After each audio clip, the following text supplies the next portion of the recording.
레위기 20장 말씀은 18장 말씀이 많이 이렇게 중복이 되어 있습니다. 그런데 20장은 특별히 이제 형벌에 대해서, 반드시 죽일 죄에 대해서 더 이야기를 하는데요. 그래서 형벌이 어떻게 내려지는가, 이것을 구체적으로 더 설명하고 있습니다.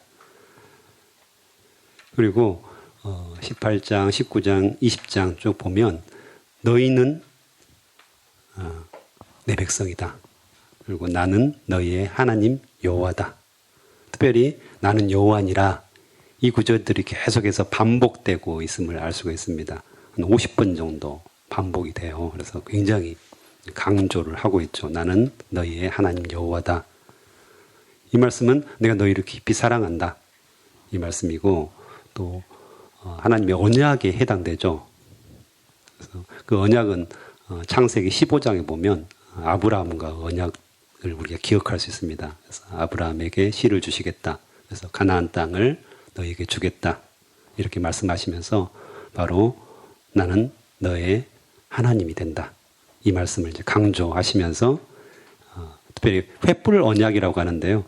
재물을 둘로 반으로 갈라가지고 횃불이 그 사이를 지나갔다, 이 언약을 횃불 언약이라고 하는데, 즉 이 횃불은 이제 하나님을 상징하시거든요. 그래서 하나님께서도 이 언약을 어기면 죽음으로 갚겠다, 이 의미죠. 그래서 동물을, 이렇게 재물을 반으로 쪼겠다, 이 말은 언약을 어기면 하나님도 죽음으로 갚겠다, 또 너도 죽을 것이다, 이 언약을 하나님께서 아브라함과 하시죠.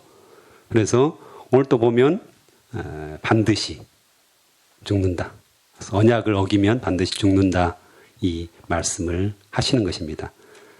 그리고 전반부에 보면 이제 하나님과 관계, 언약의 내용이고요. 그 다음에 후반부로 보면 부부간의 관계, 부부간의 언약. 부부도 언약을 하잖아요. 저희들이 이제 결혼식에 가서 서약을 한다고 하죠. 이것도 이제 하나님과 언약하고 거의 비슷한 내용이죠, 실제로는. 그래서 1, 2절을 보면 너는 이스라엘 자손에게 또 이르라.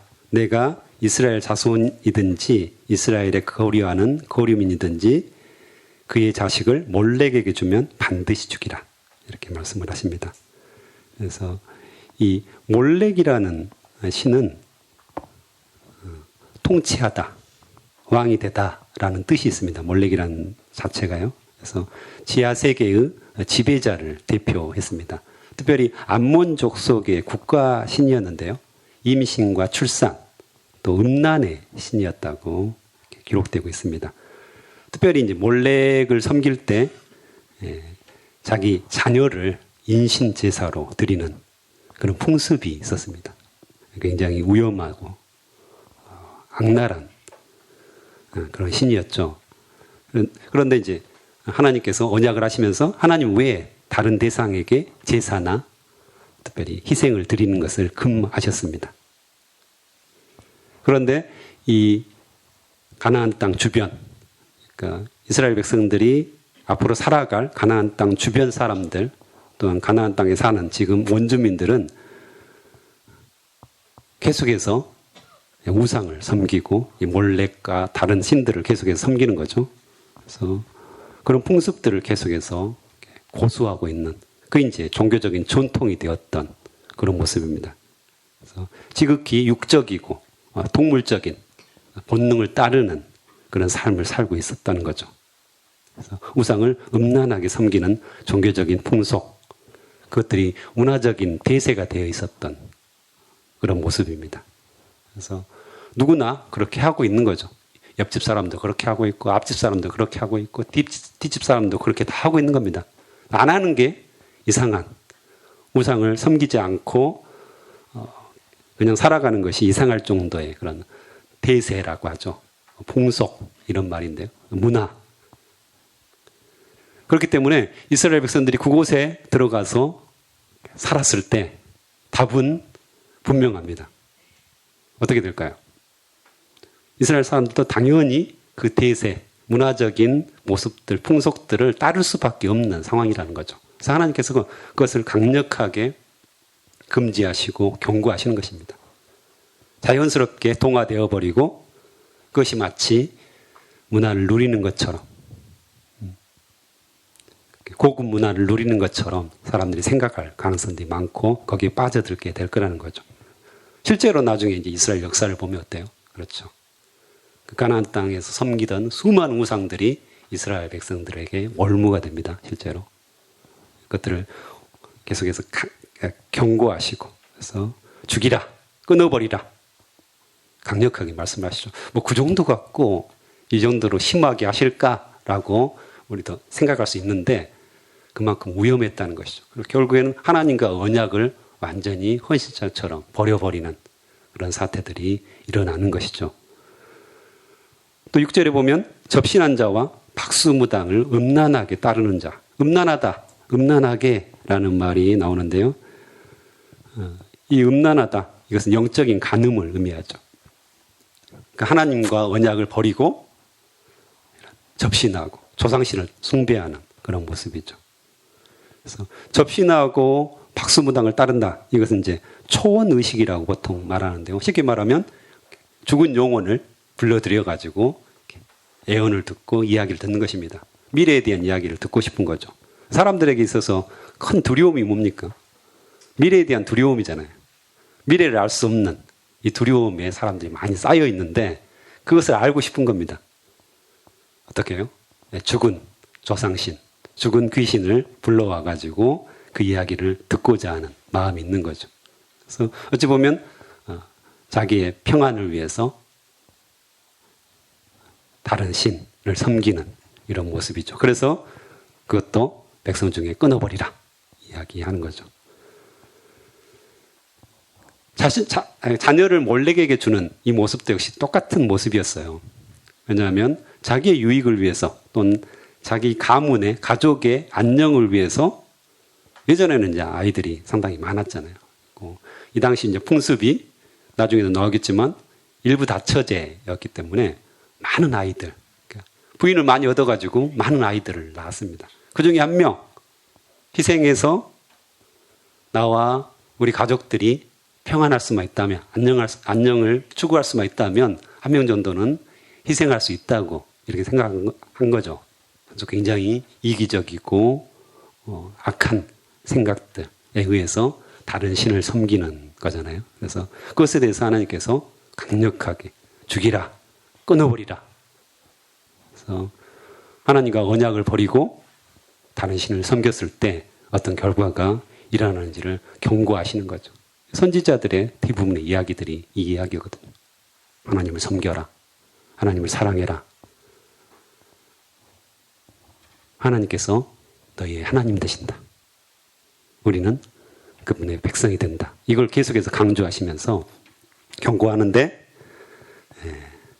이스라엘 백성들이 이제 순종하지 않는 모습이죠. 그래서 7절, 8절에 보면 깨끗하게 하고 거룩하게 하고 또 나오잖아요. 나는 너희의 하나님 여호와니라. 내 규례를 지켜라. 규례를 지키라는 말은 말씀. 주님께서 하신 말씀들을 지켜 따라서 살아야 된다. 이게 이제 언약을 지키라는 말하고 똑같은 말이죠. 9절에 보면 뜬금없이 자기의 아버지와 어머니를 저주하는 자는 반드시 죽일지니. 계속해서 하나님과 관계에 대해서 말씀하시다가 갑자기 나온 것처럼 여겨지는데 실제로 이제 아버지와 어머니를 저주하는 자. 저주하다는 것은 이제 무시하다 이런 의미가 있거든요. 그래서 아버지와 어머니 이게 이제 하나님과 같은 맥락으로 지금 생각한 겁니다. 그래서 아버지를 무시하는 자, 즉 하나님을 무시하는 자, 저주했다는 것은 무시했다는 거거든요. 그래서 그 피가 자기에게 돌아가리라. 그래서 이것도 이제 아버지와 자녀의 관계가 하나님과 우리의 관계와 똑같다고 이렇게 표현을 하신 겁니다. 실제로.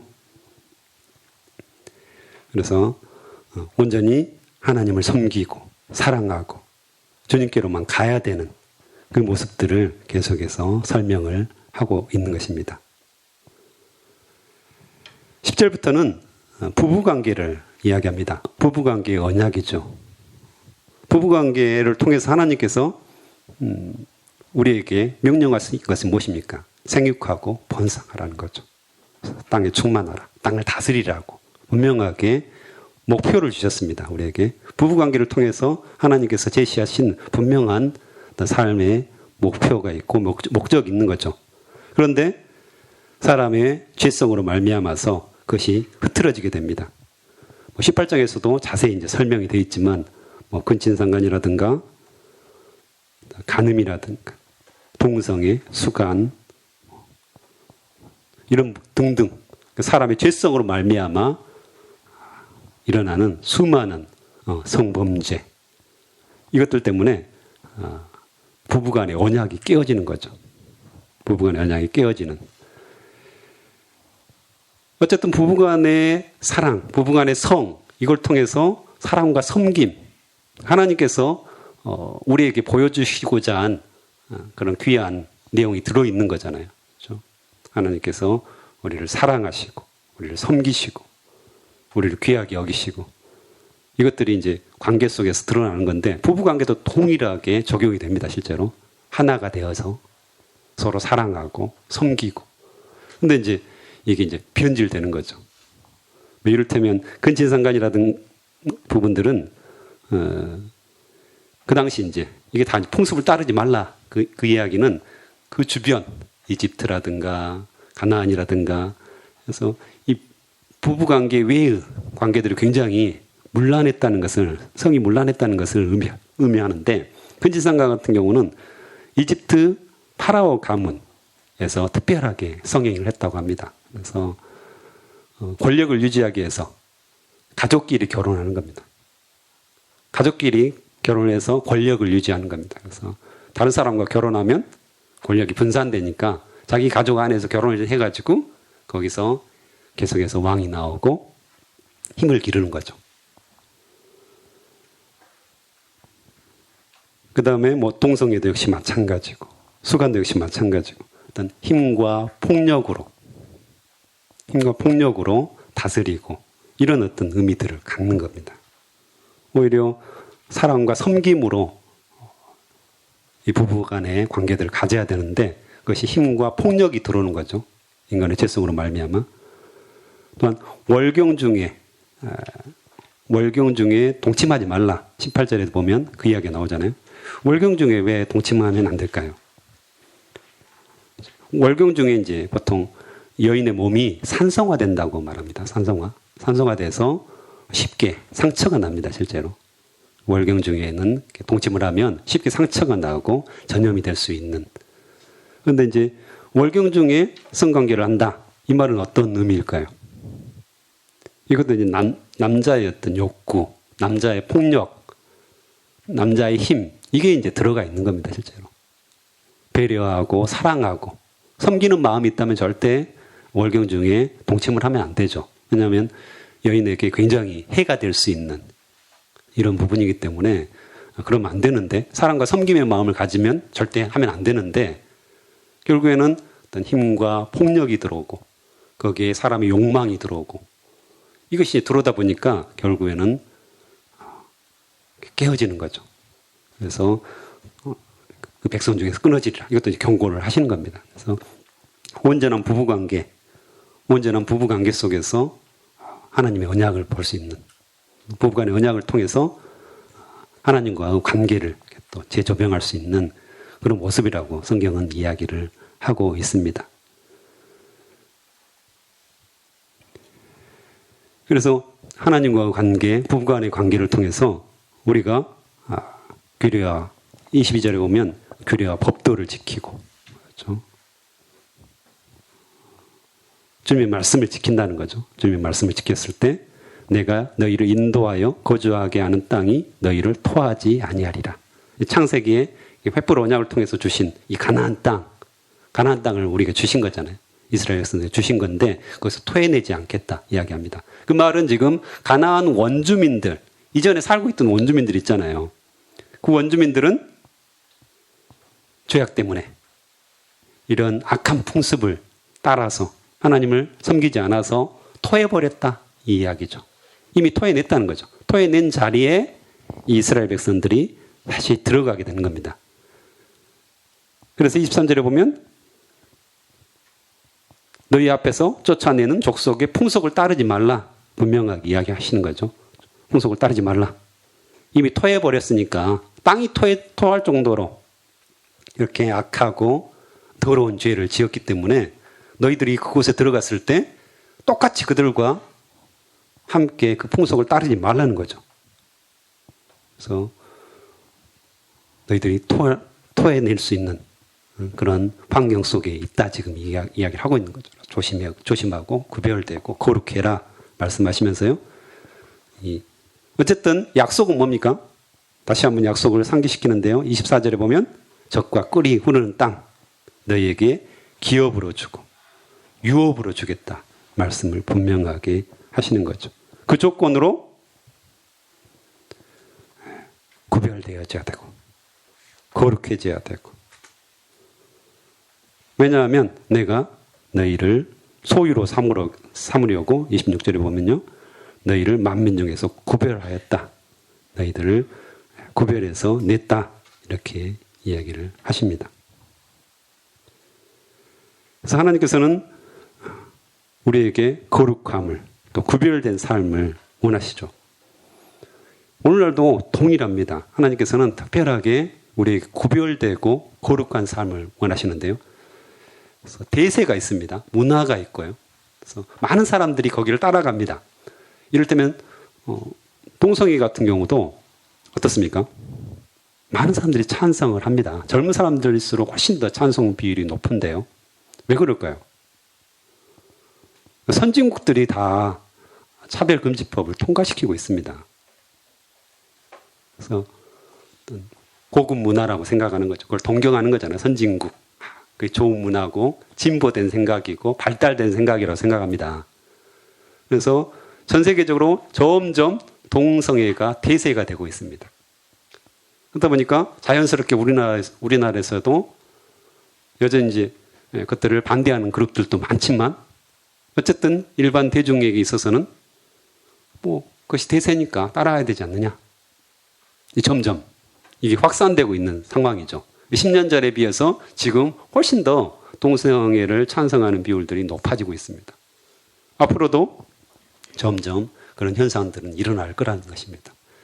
그럴 때 우리 그리스도인들이 구별되고 거룩한 방법으로 딱 그 대세를 흐름을 세상의 거대한 흐름을 딱 막아서가지고 반대한다는 거. 이게 보통 믿음이 필요한 것이 아닙니다. 실제로.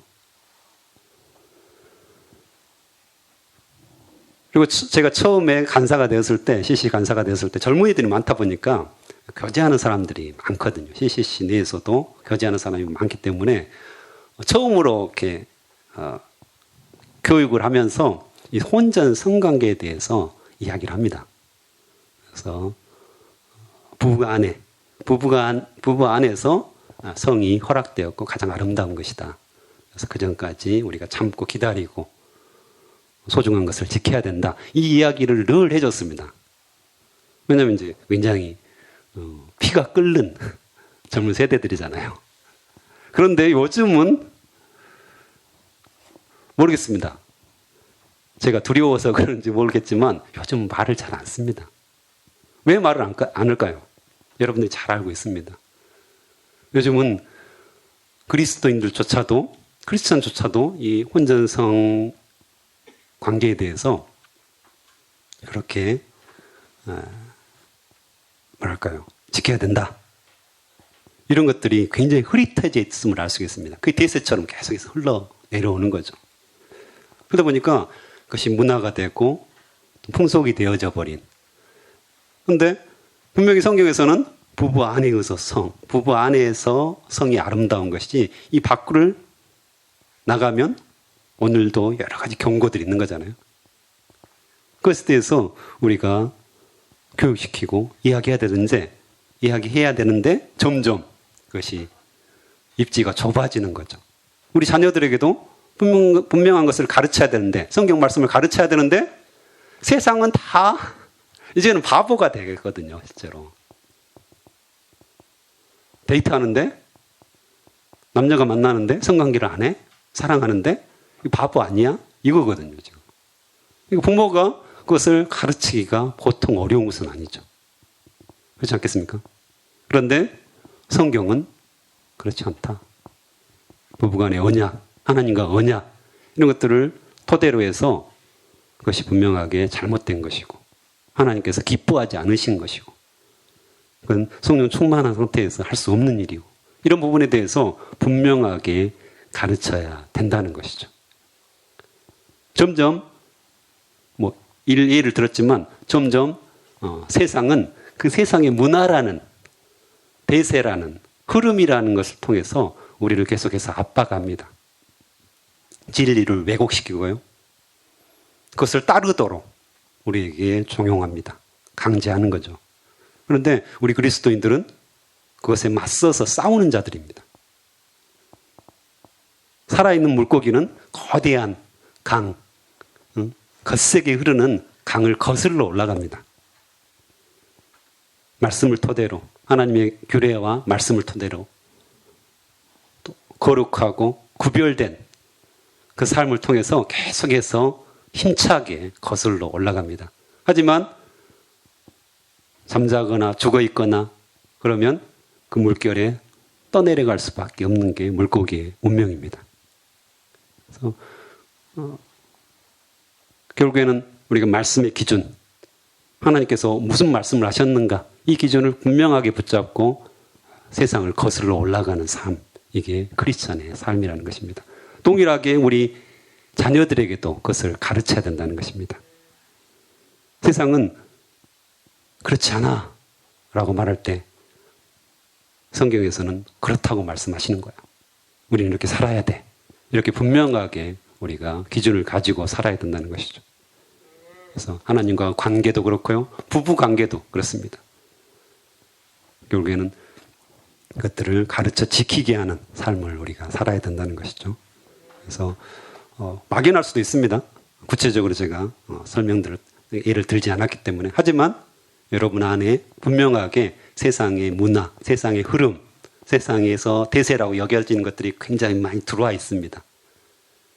그래서 우리가 말씀으로 그것을 정립해보고 아닌 것은 아니라고 말하고 확실한 것은 확실한 거라고 말해줄 수 있는 또 우리가 그렇게 살아야 되는 그런 의무가 있는 것이죠, 우리에게. 그래서 물론 결론은 뭡니까? 늘 말씀드리지만 성령 충만. 우리가 할 수 없다는 것입니다. 어떻게 거슬러 올라가겠습니까? 어떻게 문화의 대세를 우리가 노라고 말할 수 있겠습니까? 그 쉽지 않죠. 그 용기가 필요한 겁니다. 그때 우리가 성령 충만함으로 말씀이 가득해서 분명한 말씀을 딱 붙잡으면 다른 사람들이 다 예스라고 해도 나 혼자 노라 할 수 있는 그런 용기가 생기는 거죠.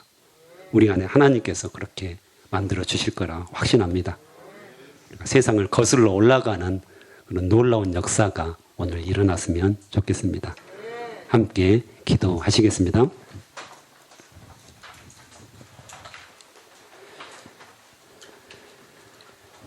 하나님 감사합니다. 오늘 또 말씀하여 주셔서 감사합니다. 가나안 땅에 살았던 사람들, 이스라엘 주변에 살았던 수많은 민족들이 악한 풍속들을 따르고 그들의 신을 섬기는 종교적인 타락 속에 아버지 살았던 것들을 보게 됩니다. 그 문화적인 대세, 아버지 흐름 속에서, 세상의 흐름 속에서 이스라엘 백성들이 어떻게 살아야 할지 분명하게 말씀하여 주셔서 감사합니다. 하나님과 관계를 어떻게 해야 될지, 부부 관계를 어떻게 해야 할지 구체적으로 하나님께서 제시하여 주셔서 감사합니다. 오늘날 우리도 세상의 거대한 흐름 속에서 살고 있습니다. 때로는 그것 때문에 좌절하고, 때로는 그것 때문에 두려워하고, 때로는 그것 때문에 어떻게 해야 할지 모르는 때가 참 많습니다. 하지만 주님, 우리에게 말씀을 주시지 않았습니까? 또한 성령을 주시지 않았습니까? 우리가 세상의 거대한 문화의 물결 속에서 당당하게 서서 맞설 수 있도록 인도하여 주시옵소서. 말씀의 표준을 가지고 성령께서 말씀하시는 것들을 귀 기울이면서 거슬러 올라가는 그런 하나님이 기뻐하시는 그리스도인들이 될 수 있도록 축복하여 주시옵소서. 오늘 또 수많은 세상의 문화의 물결들이 우리를 휩쓸려고 우리에게 다가올 터인데 말씀의 표준을 가지고 말씀 속에서 살아갈 수 있도록 축복하여 주시옵소서. 성령 충만함으로 인도하여 주실 것을 믿습니다. 오늘 또 귀한 헌금을 통하여서 주님께 드리는 자들이 있습니다. 모든 것을 주님께 드리오니 주님께서 기뻐 받아 주시옵소서. 주님께서 복의 복을 더하여 주시고 그들의 소원 주님께서 이루어 주시옵소서. 감사합니다. 예수님의 이름으로 기도합니다. 아멘.